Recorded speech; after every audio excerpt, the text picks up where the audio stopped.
Dentro de la Facultad de Derecho, unos cuantos, por ejemplo, Mario Gas, Carlos Velaz, Trías, hicimos como un aprendizaje en grupo de otras literaturas, de otras filmografías, y iniciamos caminos de exploración hacia otros mundos, ¿no?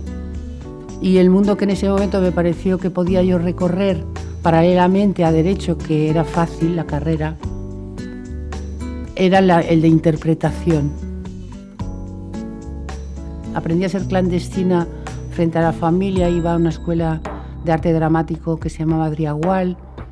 Al mismo tiempo apareció allí una fotógrafa llamada Montse Fachat que me propuso hacer una película que se llamaba La Petición en una casa del Ampurdá donde había pasado Antonio Machado. Entonces yo me guiaba un poco por eso, ¿no? Antonio Machado estuvo allí, pues entonces sí voy, ¿no? La gallina era así, y aquí estaba el pico de la gallina, ¿eh? O sea que tú imagínate, y iba así, dentro de la gallina, y llevaba aquí un monitor que pesaba un huevo porque era de los primeros que había, que yo veía todo el plató porque yo era una gallina ciega. Y entonces el primer día me soltaron como prueba a unos niños gitanos de unos 3 o 4 años, y no hay cosa que aterrorice más a los niños, sean gitanos o payos, que las gallinas. Y llegan los niños y ¡ya! Todos los niños gritando ¡ah!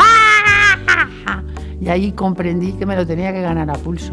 Y entonces ese personaje me lo trabajé muchísimo más que los humanos, a las humanas que yo había interpretado en las otras películas, fíjate. Fue mi mejor momento como intérprete. Sí, sí. Y además no se me veía el físico.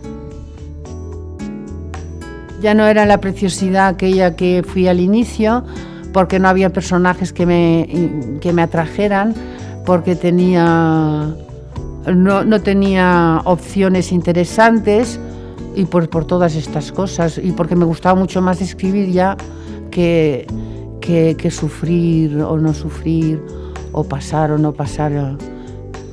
Que la parte de interpretación de cine español que yo podía tener acceso ya no me interesaba, porque ya la había visto cómo era.